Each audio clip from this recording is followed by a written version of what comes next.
In today's video, we're going to take another look at the RLC-420 by Reolink.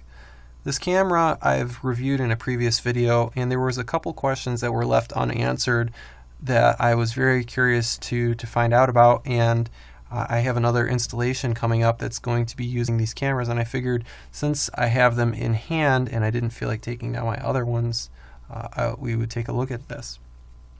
One of the first questions was, why is it that my cameras didn't have an SD card slot, and yet on Amazon or other outlets you would see that they were now selling them with SD card slots for the same exact model.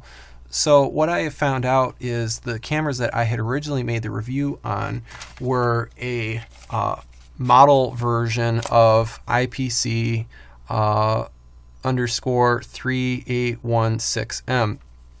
This guy right here that I have is the IPC underscore 51316M. So there's a little bit of a difference in the hardware revision. And so essentially what you get now is you get a micro SD card slot that allows you to record internally. And this is really useful because now you don't need to have a NVR. You probably do want to still have an NVR simply because you're never going to get the same amount of storage that you would get with a SD card that you would on a spinning disk drive, like a 2 terabyte, 4 terabyte, 6 terabyte, 8 terabyte, whatever you decide to buy, especially if you're only using between 4 and 16 cameras. It just makes more sense. This is a good option if you're wanting something to back up. I've had instances where people have actually had the NVR, the recorder, put in a really stupid location, and somebody broke into the building and actually knew what a recorder looked like, and they actually took the box and all the information with it, so they had no idea of whom to go after to potentially try and prosecute. This is a good backup method so that even if somebody steals the NVR, you still have it. I would only use it as a backup method. And SD cards can't fail. It's rare, but they can fail anyway. Anything can fail, and this is all redundancy at this point. But anyway, getting to the point is that this is really nice now because what I've done for myself is I've actually dedicated a computer that actually does the recording. I didn't buy the NVR simply because, well, I'm a tight ass and I didn't feel like doing it. So I was like, oh, I'll just use the software. I'll use some third-party program like iSpy and record the cameras that way.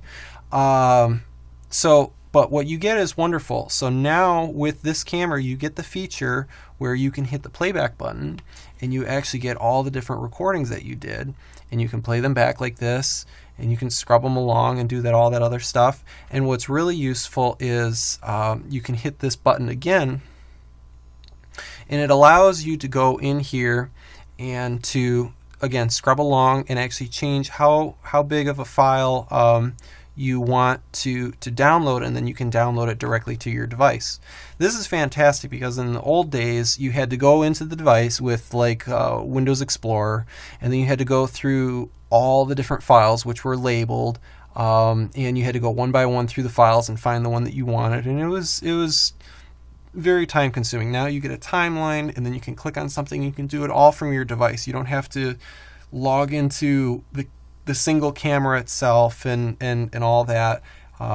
It just makes life a lot easier. So you get the remote capability too, because if you try to play back something from like a computer like what I have dedicated, I can't play back like this. This makes life a lot easier. I wish I could have bought this hardware revision back when I first put my cameras in. So this is a very welcomed addition. So the differences between my cameras that I have installed on my home is, if you look here, this is the normal list of items that you would get. If you look in here, there's nothing about storage because the device doesn't have that capability. If we go down here, now we've got a line right here that says storage. So you can do the recording schedule. You can tell it what days you want it to record. And then you can go to record settings and you can say overwrite pre-record, you know, the recording time in seconds. That's great. And then you can actually format the card itself. Now, in my testing, I originally tried a 32 gig SD card because I wasn't sure what the file structure was, or the recording capability of the camera was, if it would be 16 or 32 or 64 and up. So in my testing, what had happened was I had put a 32 gig SD card in here, and it recorded fine, took it out, put it into my computer, and I wanted to see what it formatted it in. It formatted it into FAT32. So I was like, okay, that's great. Let's see if it can do 64 gig. Put a 64 gig card. It did take a lot longer to format the card, and it actually took a couple tries. And it probably would help to actually format the card in FAT32 right off the bat before you even put it in there, just to try and save on some time, and maybe it won't foul up as much as it did for me. But you can do it, and it does operate as normal.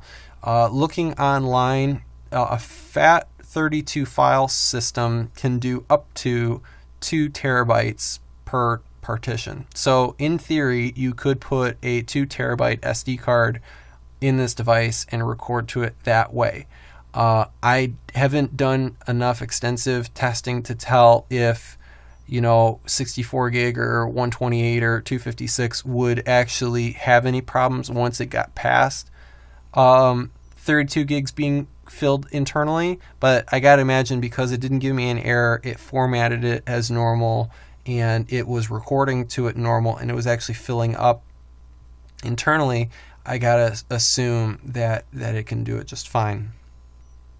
So getting back to a couple other features, actually not features, but just things about the camera itself. I was curious to know, and I had actually talked to a couple different subscribers about this, the barrel jack here. I was very interested to see if when it was plugged into PoE, or power over Ethernet, if it would actually backfeed into the barrel jack here. And upon taking a multimeter, I'll show you that. See if I can do this. Indeed, we get 11.1 volts. So why is this interesting? Well, this is interesting simply because having a voltage between two metal pieces will definitely promote corrosion internally. So once moisture gets in here, any type of rain, water, high humidity, that sort of thing, there's going to be an increased amount of corrosion in here over time, and that can actually promote failure. So anytime that there's water and electricity and metals, over time there will be some sort of essentially electroplating or corrosion that will happen. So the other question was, okay, it's plugged in. What happens if that corrosion gets so bad that it actually bridges the contact? So let's actually short out this barrel jack right here, and let's see what happens. Okay, so I've got them bridged together here. Let's see if we get, is the camera still working? Yeah, it's still streaming, no problems there. So it does not look like it will actually short out. This is probably just some sort of voltage, stray voltage that's coming off of the internal power supply that's converting the 48 to the operation voltage internally. So that's good to know, that even if this actually gets all corroded up, that nothing will happen. The other question is, you know, what happens with this little guy right here? This is just a regular tactile switch. and there's no type of boot or any type of anything to mitigate moisture or water ingress.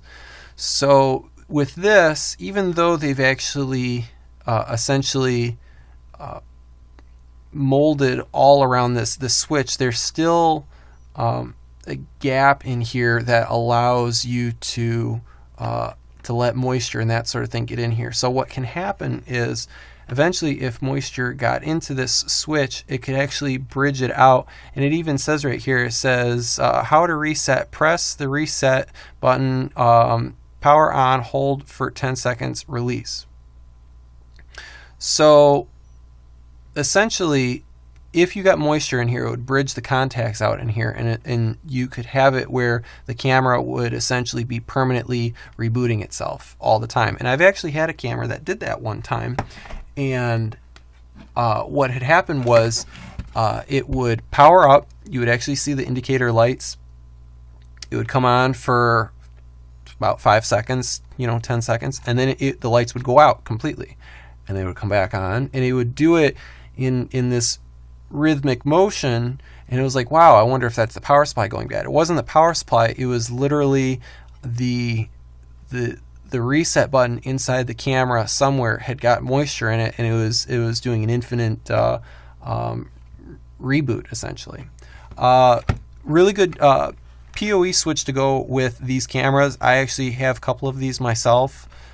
This is the TEF1105P-4-63W. So essentially it's a 4-port PoE switch that can do 63 watts. And what I really like about this guy is that 1, it's small, 2, it's made out of metal, which is wonderful. It's got good mounting points here, and this is really smart. You've got 4 ports that are all PoE, and you've got the 5th one, which is to go to the rest of the network. That's fantastic, because there's a lot of PoE switches out there that are 8 ports, and only 4 of them are PoE, and then you've got another 4 that are just regular network. And that's great for certain situations, but this is really useful. It's not wasting any type of ports. You don't have an extra 3 ports that you're not even going to touch anyway, simply because you only want the PoE anyway. It might, the other ones might be good for certain situations, but this is really fantastic, and it's very low cost. I think this was $25, at least locally for me. Your mileage may vary depending on where you live. 10100, you're not going to need gigabit. This will do just fine. So highly recommend this guy. Anyway, so those are some of the things that I wanted to go over that I didn't in my previous video. Will this get voltage? It does. Will shorting it out make it fail? No, it won't. However, getting moisture in the reset button, that is yet to be seen. I'd like to see a change in this, at least having a boot over this to stop water from getting in completely. That would be fantastic. Again, the camera itself, I really like these cameras. I really like this design. I've used other products like Foscam, and they actually had in some of their cameras where you had to physically unscrew the whole camera assembly at the seam here. There wasn't any screws. You had to twist it open, and then there was an SD card slot in there, and trust me, it was not fun to get to. This makes life a lot easier. Just two small screws, and then this little piece right here that goes on top of here, and it even is labeled micro ST. That's fantastic. You just whoop, done, and away you go. Probably something that you would want to do on a workbench. I really don't think this would be nice to do this on a ladder, and oh, by the way, I'm going to put a card in it, simply because the screws are so small and there's no type of device to keep this from just falling. So not that it would need to. This is not a very expensive camera. You can't expect certain features like that. However, it does have a gasket, which is really nice. They didn't have to do that, honestly, because this camera is facing in this direction. The SD card is on the bottom. They didn't need to do that necessarily, but it's very nice that they did do that to keep moisture out. I just wish they would do that on this. Anyway, hopefully you guys like this video as a follow-up on this camera, and I've got a couple other products that I want to do reviews on and look into working with. If you guys like the video, you guys hopefully know what to do by now. Hit those 2 buttons, really appreciate it. And until then, I will see you guys on the next video. One little side note I almost forgot to mention. Recording with the card internally on the camera, you get with maximum resolution, maximum bit rate, you get 0.6 megabytes per second or 32 megabytes per minute. Essentially 2 gigs per hour, a little over 2 gigs per hour, so 2,160 megabytes per hour. Essentially that's what you're going to be getting. If we go into the camera again here, let's go into with the recording settings, you can't change the recording quality of the camera itself, or how the SD card records. So essentially, whatever the resolution that you use for the clear setting is what you're going to be getting for the actual record. So if you do the 6144 bit rate for the clear playback on your mobile device, that's what you're going to be getting to the card. So it's going to give you whatever the highest resolution is for your stream is going to be what it is for your record. So if you have a 32 gig card in your device and you're going to get, X amount of hours and you want to get more time out of it, then what you have to do is lower your resolution. Maybe you'd have to drop it down to 1080 or something like that for your. So you're inherently going to drop the resolution of the device to get a longer record time. So it's something that you might want to look into calculating what is the maximum amount of time that you need recorded continuous, or for example, if you've got something on a busy street, this thing will probably be recording all the time because of the traffic constantly triggering the motion capture. So look into whatever kind of size you need for that. And again, for an installation that has a lot of traffic, it would probably be a good idea to get a NVR to go with it, simply for the amount of space you're going to be using. But if this is just something that's going to be used on a garage or somewhere that doesn't have a lot of motion going on, 32 gigs should be just fine. And you can go with that. So anyway, all right. Enough out of me. I'll see you guys in the next one. Thanks for watching.